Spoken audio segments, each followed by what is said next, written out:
வணக்கம். வாகை ஆர்கானிக் சார்பாக உங்களை வரவேற்கிறேன். இன்றைக்கி நம்ம இந்த வீடியோவில் பார்க்க போகிறது என்ன அப்படின்னா, சோப்ஸோட பிஹெச் எப்படி இருக்குது அப்படின்னு பார்க்கலாம். ஸோ இந்த எல்லா சோப்புமே வந்து பார்த்திங்கன்னா 30 days க்யூரிங் முடிஞ்சிருக்கு. இது கோகனட் ஆயில், இது நலங்கு மாவு, முல்தானி மிட்டி அண்ட் சாண்டில் எடுத்து வச்சுருக்கிறேன். ஸோ பிஹெச் அப்படின்னா என்ன பார்த்தீங்கன்னா, பொட்டன்ஷியல் ஆஃப் ஹைட்ரஜன் அயான் அப்படின்னு சொல்லுவோம். 1 to 7 அப்படிங்கிறது அசிடிக் பிஹெச் ஆகும், 7 நியூட்ரல் பிஹெச், 7 to 14 அப்படிங்கிறது அல்கலின் பிஹெச் அப்படின்னு சொல்லுவோம். ஸோ NaOH வந்து பார்த்தீங்க அப்படின்னா அல்கலின் பிஹெச்சில் இருக்கும். ஸோ அதிலிருந்து மேக் பண்ண சோப் 30 daysக்கு அப்புறம் என்ன பிஹெச் வருது அப்படின்னு நம்ம பார்க்கலாம். ஸோ நான் ஃபஸ்ட்டு கோகனட் ஆயில் சோப் எடுத்துக்கிறேன்.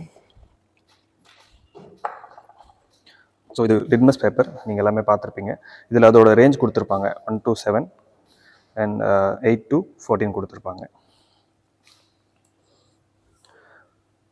ஸோ இதோட சர்ஃபேஸில் நான் லைட்டாக வாட்டர் ஆட் பண்ணி நல்லா ஃபோம் பண்ணிக்கிறேன். பாருங்க, நல்லா ஃபோம் ஆயிடுச்சு.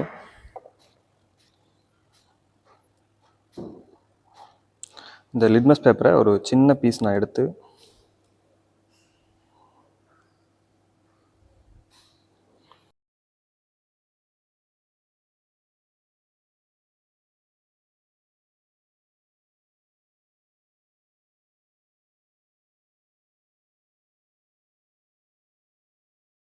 எல்லா சோப்போட பிஹெச்சும் நம்ம டெஸ்ட் பண்ணி முடிச்சாச்சு. எல்லாமே பார்த்தீங்கன்னா 7 to 10 பிஹெச் லெவல் வந்திருக்கு.